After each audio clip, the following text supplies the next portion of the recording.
SIR বিতর্কের মাঝে শিলিগুড়িতে পোর্টাল চালু করলো পুলিশ। অপরাধী এবং অনুপ্রবেশকারী খুঁজতে এই পোর্টাল চালু করা হলো। বাংলায় রোহিঙ্গা অনুপ্রবেশকারী নেই এমনটা দাবি তৃণমূলের তরফ থেকে করা হয়। তবে চিকেন স্নেক শিলিগুড়িকে কেন পোর্টাল চালু করলো পুলিশ? শিলিগুড়িতে একাধিক বাংলাদেশিকে গ্রেফতারও করা হয়েছে। কয়েকদিন আগে অনুপ্রবেশে ধরতে হেল্পলাইন নম্বর চালু করে বিএসএফ। সীমা ছাতি তার নাম, এবং এই বিএসএফ হেল্পলাইন চালু করতেই তৎপরতা নজরে পড়ল পুলিশের। এর পরবর্তী সময় গিয়ে কি মনে হলো যে পুলিশের তরফ থেকেও কোনো পদক্ষেপ নেওয়া প্রয়োজন রয়েছে?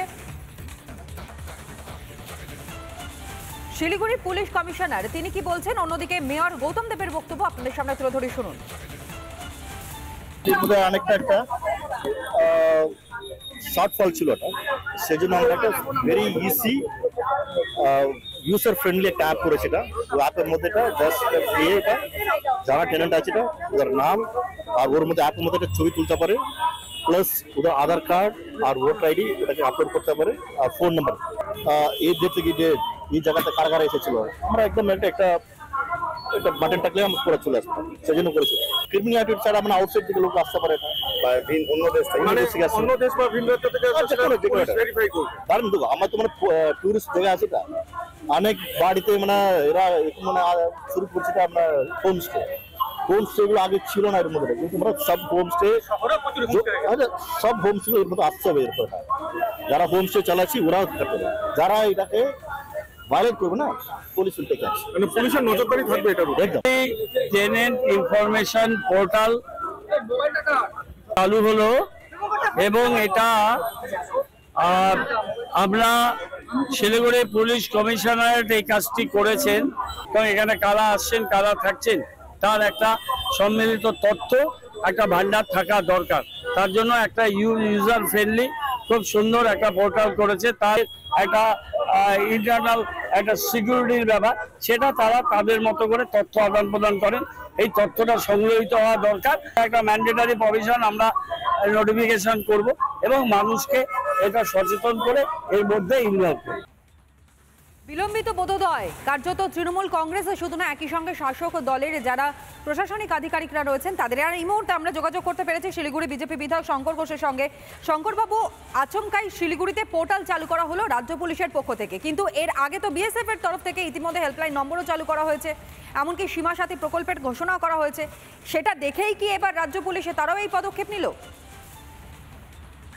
দেখুন, এর থেকে তো একটি জিনিস প্রমাণিত হয়ে যায়, সেটা হচ্ছে যে রাজ্যের সরকার বা রাজ্যের পুলিশ নীতিগতভাবে অনুপ্রবেশকে মান্যতা দিল। এর পরবর্তী যে বিষয়টি সামনে আসছে সেটা হচ্ছে যে রাজ্যের সংখ্যাগরিষ্ঠ মানুষ এটা বুঝতে পেরেছেন যে অনুপ্রবেশকারীদের জন্য রাজ্যের সমূহ ক্ষতি হচ্ছে, রাজ্যের বদনাম হচ্ছে, এবং তার সাথে সাথে আপনি জন্মসূত্রে হিন্দু বা মুসলিম এটা বড় বিষয় নয়। পশ্চিমবঙ্গে যারা বসবাস করেন ভারতীয় নাগরিক, যারা এই রাজ্যে কাজ না পেয়ে অন্য রাজ্যে যাচ্ছেন, তাদেরকেও কখনো কখনো একটা বিলম্বিত পরিস্থিতির মধ্যে, বিড়ম্বনার মধ্যে পড়তে হচ্ছে। এবং আমি আশা রাখি যে এই যে পোর্টাল চালু হয়েছে এটা যদি রাজ্য সরকারের নীতিগত সিদ্ধান্ত হয়ে থাকে, তাহলে প্রত্যেকটি জায়গায় নিশ্চয়ই এই সিদ্ধান্ত রূপায়িত হবে। না হলে এতে বিক্ষিপ্ত ভাবে লোক দেখানো ছাড়া আর কোনো কিছু হবে বলে আমার মনে হয়। তৃণমূল কংগ্রেস বা শাসক দলের পক্ষ থেকে বারংবার দাবি করা হয় যে আমাদের এই রাজ্যে রোহিঙ্গা বলে কিছু নেই, এই রাজ্যে অনুপ্রবেশ হয় বলে সেটাতেও সংশয় রয়েছে। তাহলে এইরকম পদক্ষেপ কেন নেওয়া হলো? দেখুন, এই কথাগুলো যখন তৃণমূল কংগ্রেস বলে, আসলে তারা মমতা ব্যানার্জিকেই অস্বীকার করে।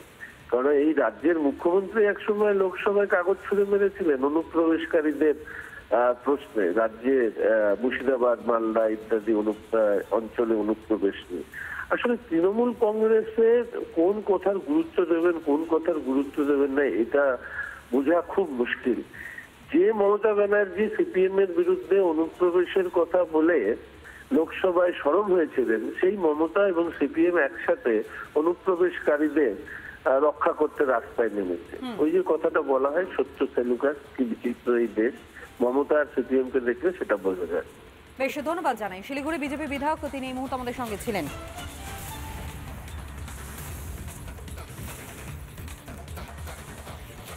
নানা ধরনের কন্টেন্ট দেখার জন্য লাইক করুন, শেয়ার করুন আমাদের ফেসবুক পেজ, সাবস্ক্রাইব করুন আমাদের ইউটিউব চ্যানেল। পাশাপাশি অন্যান্য ব্রেকিং নিউজের জন্য অবশ্যই চোখ রাখুন রিপাবলিক বাংলায়।